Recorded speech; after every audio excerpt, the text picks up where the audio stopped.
नमस्कार साथियों, आज बात करते हैं TPWS के बारे में, यानी कि ट्रेन प्रोटेक्शन वार्निंग सिस्टम। ये क्या है? यानी कि ट्रेन को बचाने के लिए वार्निंग देने वाले उपकरण। ये जो है लोको में एक उपकरण लगा रहता है और ट्रैक पे हर एक जगह हर एक किलोमीटर पर एक एक उसका उपकरण लगा होता है। उससे वो सिग्नल मिलता है लोको के अंदर, और लोको के अंडर फ्रेम में उपकरण होता है और अंदर भी जो मशीन रूम है वहाँ भी ये उपकरण लगा। अधिकतर ये अभी WFE7 लोको में लगे हुए हैं। और ये सिस्टम अभी कहाँ का कार्य कर रहा है? हजरत निज़ामुद्दीन से HNZM, हजरत निज़ामुद्दीन से आगरा कैंट, इनके बीच में ये सिस्टम कार्य करता है। यानी कि ट्रैक पे भी उसके इक्विपमेंट लगे हुए हैं, तो वहीं पे काम करता है। लोको में भी लगे रहते हैं, अंडर फ्रेम में भी, और अंदर भी मशीन रूम में भी, और ट्रैक पे भी लगे होते हैं, तो वहाँ पे ये काम कर रहा है। तो दोस्तों, और भी आपको जो भी वीडियो देखने, आप चैनल पे जाके प्ले लिस्ट में जाइए और प्ले लिस्ट में से जो वीडियो देखना हो आप देख सकते हैं, अपना ज्ञान बढ़ा सकते हैं। और ऑडियो की भी एक खबरी ऐप है, उससे भी आप अपना अच्छे ऑडियो सुनकर अपना ज्ञान बढ़ा सकते हैं। तो फिर से लौटते हैं हम TPWS की तरफ। अब बात करते हैं TPWS का मेन काम क्या है। एक तो क्या है, एक वास्तविक स्पीड जो ओरिजिनल स्पीड है उसको मैक्सिमम परमिसिबल स्पीड के अनुसार सुपरविजन करता है। तो सुपरविजन का मतलब ये है कि आप परमिसिबल स्पीड तो इतनी है और आप इतने चढ़ा रहे हो, तो वो स्क्रीन पे दिखा देगा कि भाई आपकी स्पीड ज़्यादा है, ऐसा करके। दूसरा काम है मैक्सिमल परमिसिबल स्पीड से 5 kmph जैसे ज़्यादा होगा।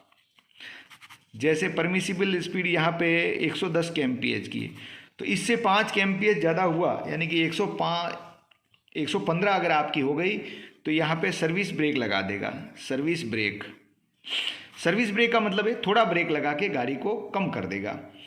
और 10 kmph यानी कि 110 परमिसिबल है और यहाँ से हो गई आपकी 120, तो यहाँ लगा देगा फिर 10 kmph बढ़ गई तो इमरजेंसी ब्रेक लगा देगा।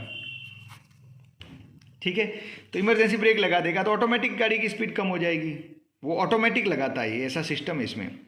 तीसरा काम है लाल सिग्नल जब भी पास हो जाएगा तो इमरजेंसी ब्रेक लगा देगा। रेड सिग्नल पास हो गया तो इमरजेंसी ब्रेक लगा देगा।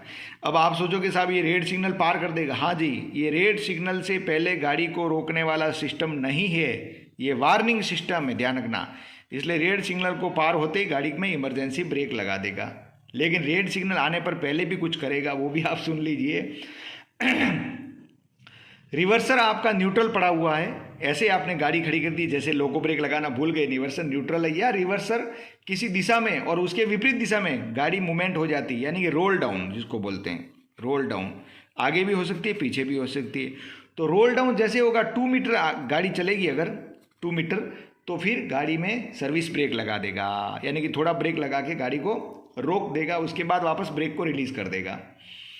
पांचवा काम क्या है, अगर लाल सिग्नल 1500 मीटर दूर आ रहा है, 1500 मीटर के बाद में लाल सिग्नल आने वाला है, तो कैब में इंडिकेशन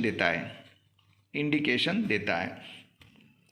और जैसे लाल सिग्नल जैसे आया और 200 मीटर बाकी है लाल सिग्नल, तो गाड़ी की गति 30 kmph कर देगा। अब यहाँ पे इमरजेंसी ब्रेक नहीं लगाएगा, गाड़ी की स्पीड को तोड़ देगा, 30 kmph कर देगा। और वैसे 30 kmph तो इसमें सिस्टम में है, लेकिन वो कम भी हो सकती है, ऐसा कुछ नहीं है।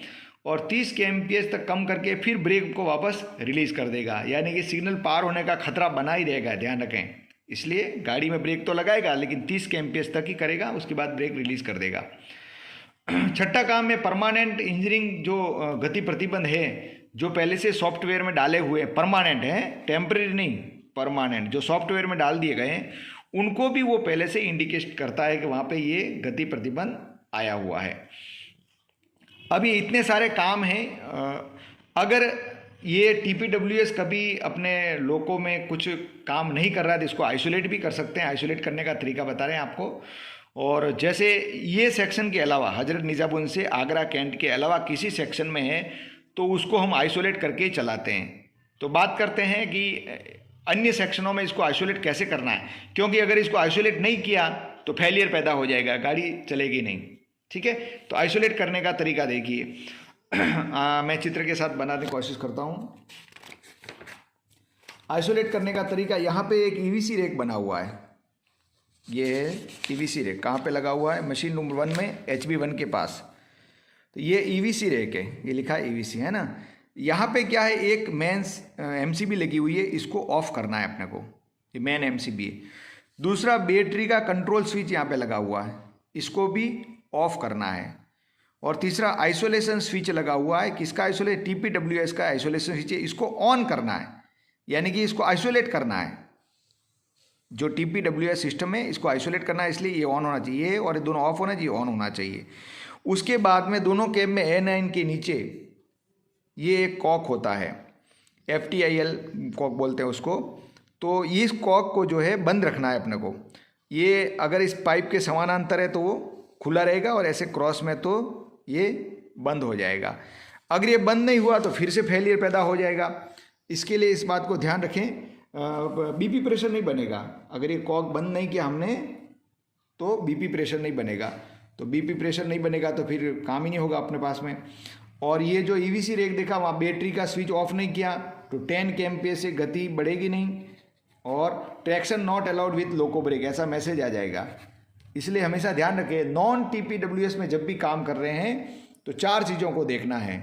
बैटरी कंट्रोल स्विच ऑफ होना चाहिए, TPWS जो स्विच है वो ऑन पे होना चाहिए, और एक जो MCB सबसे ऊपर दिखाई आपको वो ऑफ होनी चाहिए, और दोनों कैब में A9 के नीचे जो कॉक है वो बंद होना चाहिए। तो इतना सब कर लेंगे तो इस लोको में किसी प्रकार का कोई फेलियर पैदा नहीं होगा। तो ये वीडियो आपको कैसा लगा कमेंट करके अवश्य बताएं। धन्यवाद।